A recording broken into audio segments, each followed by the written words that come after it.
नमस्कार, कैसे हो आप सभी लोग। संभवतः अच्छे हो गए। मैं हरिओम आप सभी का स्वागत करता हूं हरिओम सर जीएस में। तो हम लोग क्लास को आगे बढ़ाते हैं और हम लोग क्या पढ़ रहे थे, हम लोग हीट चैप्टर पढ़ रहे थे।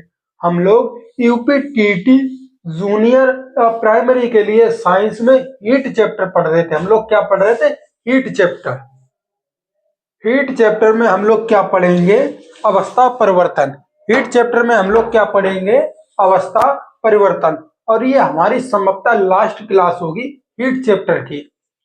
इसके बाद हम लगभग 5 या 6 क्लासें और लेंगे और फिजिक्स को क्या कर देंगे, फिनिश कर देंगे। यूपीटीटी 2026 के लिए हम फिजिक्स को क्या कर देंगे, फिनिश कर देंगे। उसके बाद हम क्या चलाएंगे, बायोलॉजी चलाएंगे। उसके बाद हम क्या पढ़ेंगे, केमिस्ट्री पढ़ेंगे। अध्यक्ष जी की बातें आप लोगों ने सुनी हुई, 4 दिन के अंदर वो हमें क्या दे देंगे, हमें ये सियोरिटी दे देंगे कि हम यूपीटीटी कब करा रहे हैं, वैकेंसी का क्या मतलब पूरा कैलेंडर दे देंगे। और आपको अभी एक नोटिस वायरल हुआ होगा जिसपे प्राथमिक शिक्षक वर्ग की, एक सेकंड, जिसमें आपको प्राथमिक शिक्षक भर्ती के लगभग 30,000 पद दिखाई दिए होंगे। प्राथमिक शिक्षक भर्ती के लगभग 30,000 पद क्या किए होंगे, दिखाई दिए होंगे। और 50,000 की इन्होंने बात की है, लेकिन लगभग 60,000 तो पद अभी दिखाने लगे। तो कहीं ना कहीं उम्मीद है, अगर ये मतलब सरकार सोचती है तो हमें 1 लाख पद तक टीचर मतलब प्राथमिक से लेकर और पीजीटी तक की मिल सकते हैं। तो चलिए हम साइंस को स्टार्ट करते हैं। हेडिंग क्या डालेंगे हम, अवस्था परिवर्तन। आपका ज्यादा समय ना लेते हुए हम स्टार्ट करते हैं। हेडिंग क्या डालेंगे, अवस्था परिवर्तन।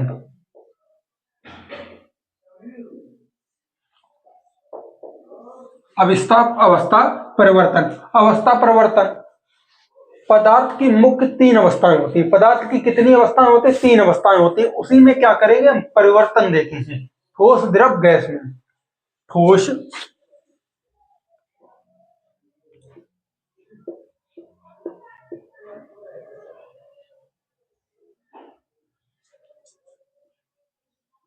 द्रव और गैस।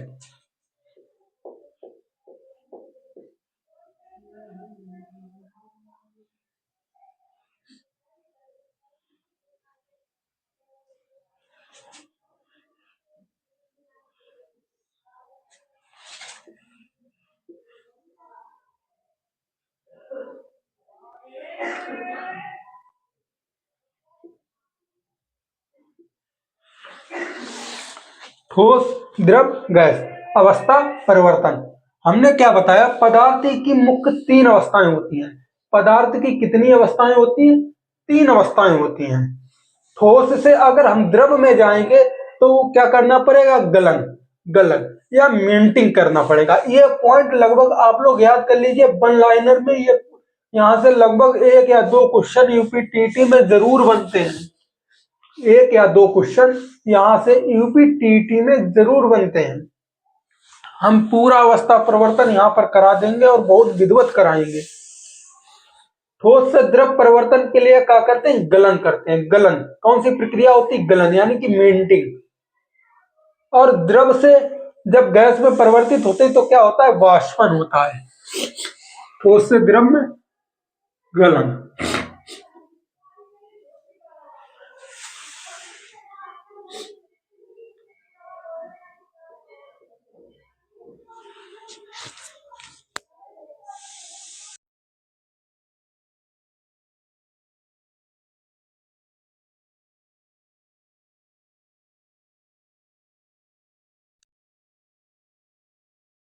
अब देखिए, ठोस से द्रव में क्या होता है, गलन यानी कि मेल्टिंग, मेल्टिंग। और द्रव से गैस में परिवर्तन क्या होता है, वाष्पन, वाष्पन, वेपोरेशन, वेपोरेशन। मान लो बर्फ को अगर हम पिघलाएंगे और द्रव अवस्था में लाएंगे तो क्या करेंगे, गलन अवस्था में। गलन अवस्था से क्या करेंगे, हम गुजारेंगे इसे। और द्रव से अगर गैस में ले जाएंगे तो किस अवस्था से गुजारेंगे, वाष्पन अवस्था से गुजारेंगे। क्योंकि हम द्रव को क्या करेंगे, गर्म। जब द्रव को गर्म करेंगे कितने डिग्री सेल्सियस तक, 100 डिग्री सेल्सियस। जब 100 डिग्री सेल्सियस के ऊपर गर्म होने लगेगा द्रव, तो क्या होने लगेगा, वो कैसा होने लगेगा, वाष्प के रूप में परिवर्तित होने लगेगा। द्रव जो है वो 100 डिग्री सेल्सियस तक ही गर्म किया जा सकता है, उसके बाद वो क्या करने लगता है, अवस्था में अपनी वाष्पन की प्रक्रिया में होने लगता है। कैसा बनने लगता है, वाष्प की तरह काम करने लगता है, यानी कि वाष्प बनने लगता है। इसके बाद हम देखेंगे अगला पॉइंट। अगर द्रव को हम ठोस में किस अवस्था से करेंगे, हिमांक बिंदु से। अगर हम गैस को द्रव में परिवर्तन करेंगे, वो कैसे करेंगे, संघनन विधि से। गैस को और अगर हम द्रव में परिवर्तित करेंगे, गैस को अगर हम द्रव में परिवर्तित करेंगे, वो किस विधि से करेंगे, संघनन विधि से।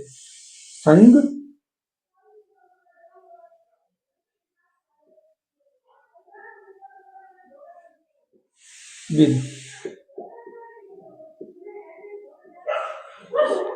अगर हम गैस को द्रव में परिवर्तित करेंगे तो वो किससे करेंगे, संघनन विधि से। और अगर हम द्रव को ठोस में परिवर्तित करेंगे तो किससे करेंगे, हिमांक विधि से। हिमांक बिंदु या विधि।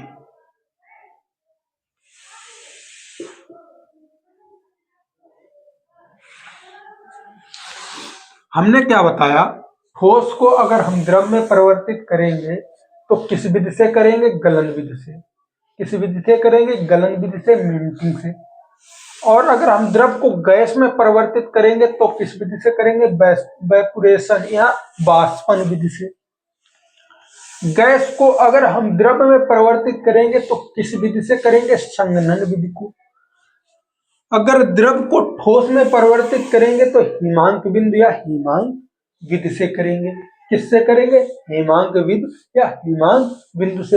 अगर गैस को डायरेक्ट हम गैस को अगर हम डायरेक्ट ठोस अवस्था में परिवर्तित करेंगे तो क्या करेंगे, ऊर्ध्वपातन करेंगे, सब्लिमेशन करेंगे। क्या करेंगे, ऊर्ध्वपातन या सब्लिमेशन। आइए देखते हैं, गैस को अगर हम डायरेक्ट क्या करें, ठोस में परिवर्तित, तो क्या करेंगे, ऊर्ध्वपातन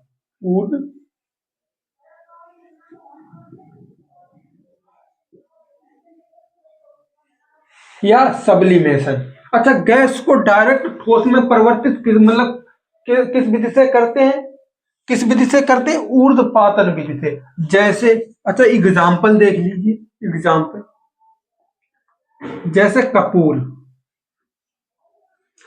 कपूर सॉरी, अगर हमने उल्टा कर दिया, उल्टा कर दिया इसे, ठोस से हम किसे परिवर्तित करेंगे, डायरेक्ट गैस में।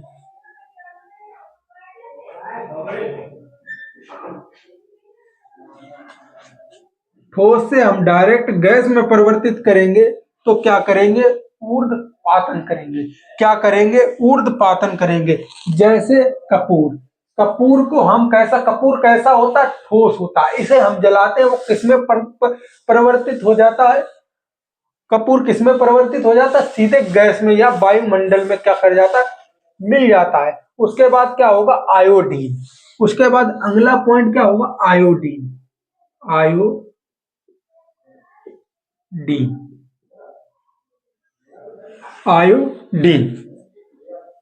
अगला क्या होगा, आयोडीन। उसके बाद हम देखेंगे, अगर हम गैस को डायरेक्ट ठोस में परिवर्तित करेंगे तो क्या करेंगे, निक्षेपण। अगर हम गैस को डायरेक्ट क्या करेंगे, ठोस में परिवर्तित करेंगे तो उसके लिए क्या हम करेंगे, निक्षेपण।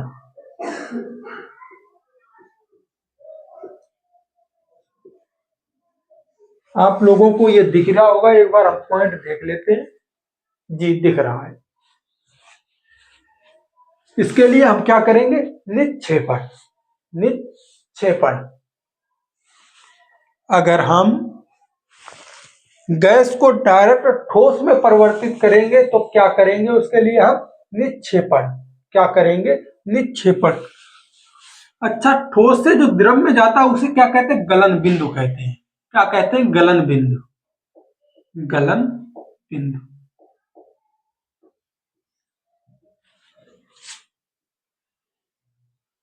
और अगर द्रव से डायरेक्ट गैस में जाता है तो उसे क्या कहते हैं? क्वथनांक बिंदु। क्वथनांक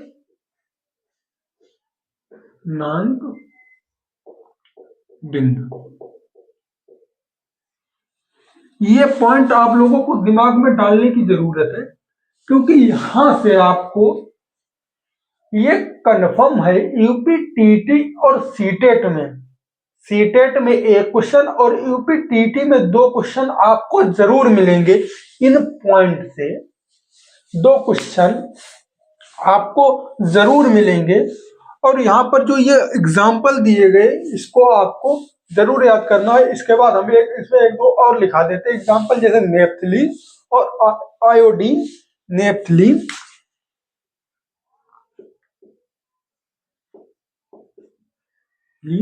कामा आयोडीन। आयोडीन, एक बार आप ग्राफ को समझ लीजिए। हमने क्या बताया? अगर हम ठोस को द्रव अवस्था में परिवर्तित करेंगे तो क्या करेंगे? गलन करेंगे। गलन बिंदु से ठोस को द्रव में ले जाएंगे तो क्या करेंगे? गलन बिंदु से करेंगे। और द्रव से अगर हम सीधे गैस अवस्था में ले जाते हैं तो क्या करेंगे? बाष्पन करेंगे या वेपोरेशन करेंगे। बाष्पन करेंगे या वेपोरेशन विधि का यूज हम करेंगे। उसके बाद अगर हम द्रव से ठोस अवस्था में वापस आते हैं तो किस बिंदु से करेंगे? हिमांक बिंदु से। द्रव से ठोस में वापस आना किस बिंदु का कारण है? हिमांक बिंदु। किस बिंदु से करेंगे? हिमांक बिंदु। अगर हम गैस से सीधे द्रव में आते हैं तो किस बिंदु से करेंगे? संघनन बिंदु से। गैस से अगर हम द्रव में आते हैं तो किस बिंदु से करेंगे? संघनन बिंदु से। ये पॉइंट आप लोगों को हमने बताया था, जो द्रव होता है वो 100 डिग्री सेल्सियस तक क्या होता है? गर्म होता है। उसके बाद क्या होने लगता है? उसमें बाष्पन होने लगता है। उसके बाद हमने क्या बताया था? अगर हम ठोस को डायरेक्ट गैस में परिवर्तित करेंगे तो क्या करेंगे? ऊर्ध्वपातन करेंगे। ऊर्ध्वपातन। अच्छा, कपूर कैसी प्रक्रिया से गैस अवस्था में परिवर्तित हो सकता है? ये पॉइंट आप लोग बताइए। ऊर्ध्वपातन की अवस्था से आयोडीन, नेफ्थलीन और आयोडीन, नेफ्थलीन और कपूर। ये हमने आयोडीन 2 बार लिख किया है, चलिए घटा देते हैं। उसके बाद हम देखते हैं, अगर हम गैस को डायरेक्ट ठोस अवस्था में परिवर्तित करते हैं, गैस को अगर हम डायरेक्ट ठोस अवस्था में परिवर्तित करते हैं तो क्या करेंगे? निक्षेपण करेंगे। क्या करेंगे? निक्षेपण करेंगे। निक्षेपण करेंगे। और ठोस से द्रव अवस्था में क्या होता है? गलन बिंदु होता है। और द्रव से गैस अवस्था में जाने के लिए क्या होता है? क्वथनांक बिंदु होता है। इसे हम एक बार आपको और समझा रहे, इसे बार बार इसलिए हम समझा रहे, यूपी सीटेट में आपको 1 क्वेश्चन और यूपीटीटी में 2 क्वेश्चन यहाँ से आपको कंफर्म मिलेगा। ठोस से अगर हम द्रव अवस्था में जाते हैं तो किस विधि से गुजरना पड़ेगा? हमें गलन बिंदु से या गलन विधि से गुजरना पड़ेगा।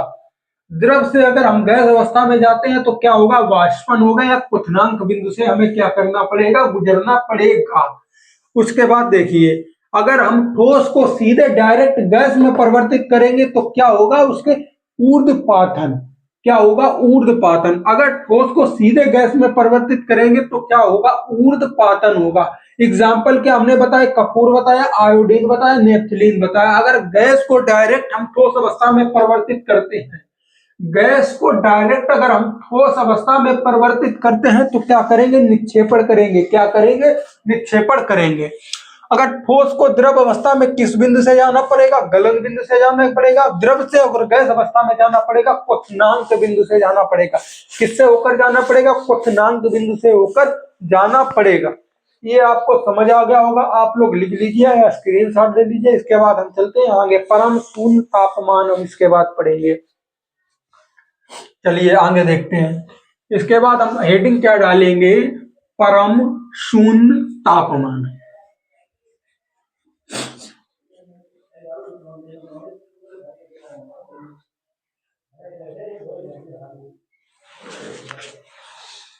अगली हेडिंग हम लोग क्या डालेंगे? परम शून्य तापमान।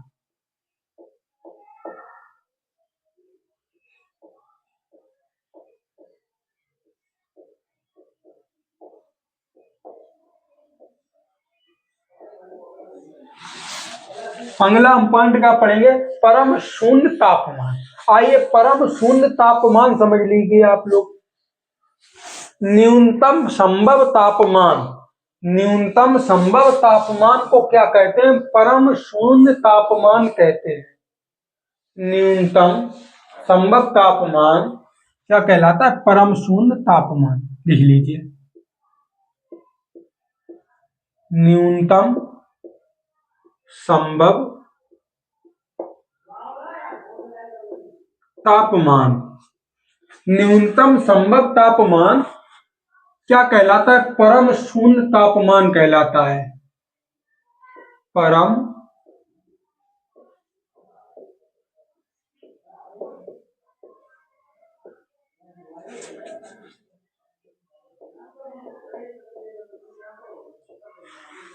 न्यूनतम संभव तापमान क्या कहलाता है, परम शून्य तापमान कहलाता है।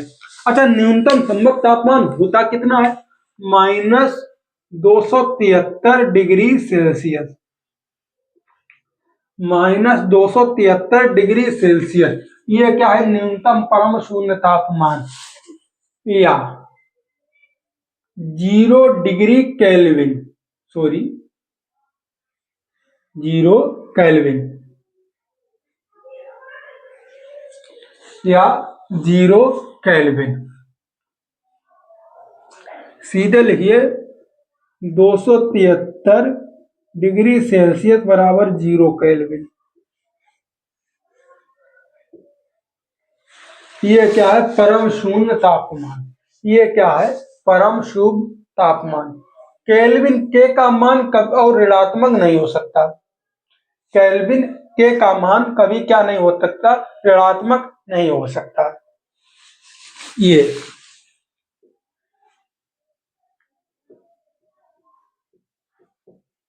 केल्विन का मान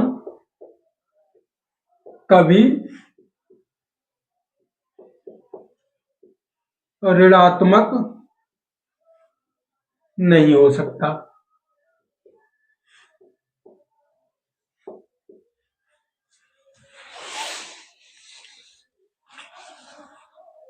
केल्विन के का मान कभी क्या नहीं हो सकता, ऋणात्मक नहीं हो सकता। उसके बाद हम क्या पढ़ेंगे, बाष्पन तथा बाष्पीकरण में अंतर। उसके बाद बाष्पन तथा बाष्पीकरण में हम क्या पढ़ेंगे, अंतर पढ़ेंगे। इसके बाद हम आगे हेडिंग डालेंगे और आप लोग इसका स्क्रीनशॉट ले लीजिए, समझ आ गया होगा।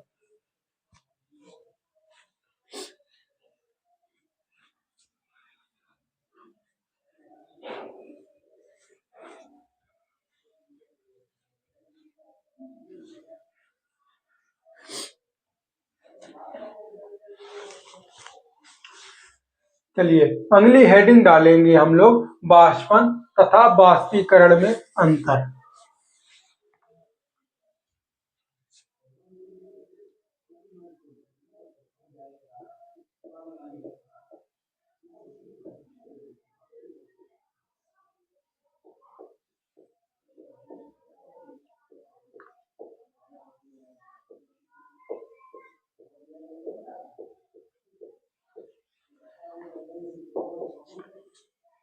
बाष्पन तथा बाष्पीकरण में अंतर, इधर हम क्या डालेंगे, बाष्पन, और इधर क्या डालेंगे, बाष्पीकरण।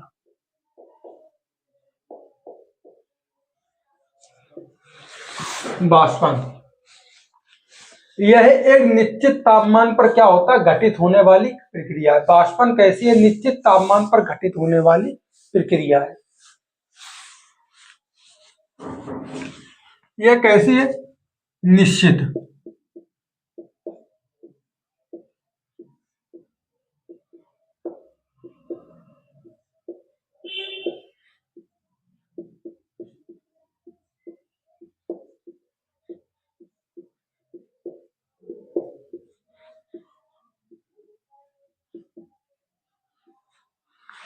यह निश्चित तापमान पर घटित होने वाली क्या है, प्रक्रिया।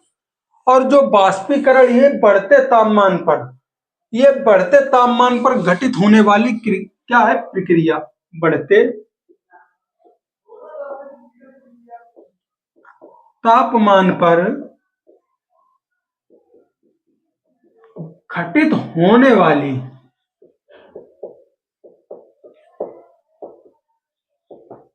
प्रक्रिया है। ये क्या है? बढ़ते तापमान पर घटित होने वाली प्रक्रिया है। अच्छा, प्रभावित करने वाले कारक क्या होते हैं? बाष्पीकरण तापमान बढ़ाने पर ये क्या होती? बढ़ जाती है।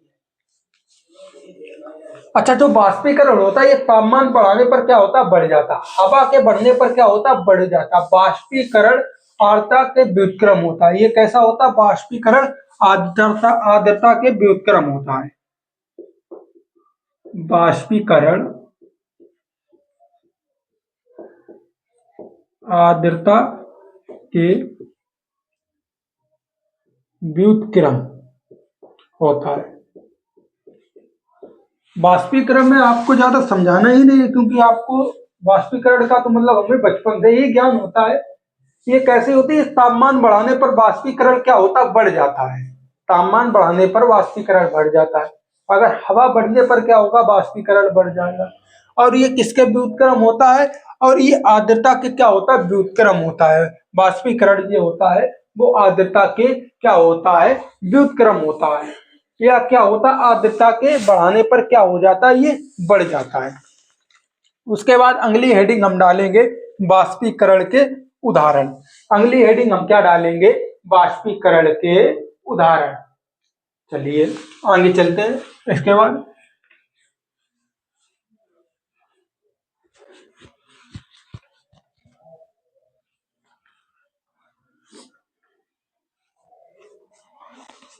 अगली हेडिंग डालेंगे हम बाष्पीकरण के उदाहरण।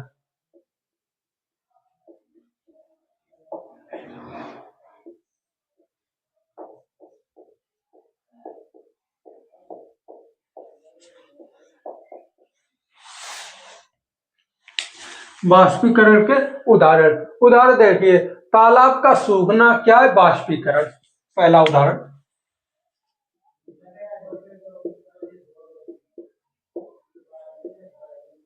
तालाब का सूखना।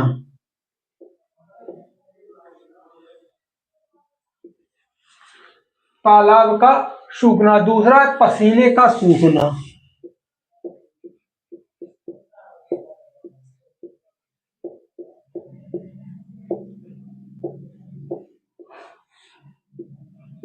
पसीने का सूखना। गर्मियों में आप जो ऐसे हाथ कर देते हो ना, और फिर कहते हो बड़ा ठंडी ठंडी हवा लगी, एकदम मतलब कूलिंग हो रहा है, वही है पसीने का सूखना। दूसरा, कूलर का कार्य करना। कूलर का कार्य करना। कूलर का कार्य करना। घड़े में रखे हुए पानी की ठंडा होना। घड़े में रखे हुए पानी का ठंडा होना। घड़े में रखे हुए पानी का क्या होना? ठंडा होना। आप लोगों ने लिख लिया होगा। इसके बाद हम कूलर और एसी का अंतर पढ़ेंगे। बात खत्म, यहाँ से चैप्टर होगा फिनिश। अगला हम क्या पढ़ेंगे? कूलर और एसी में अंतर। कूलर, और इधर हम क्या डालेंगे? एसी। इसमें हम क्या पढ़ेंगे? अंतर। तापमान को क्या करता? नियंत्रित करता। पहला पॉइंट, कूलर क्या करता है? तापमान को नियंत्रित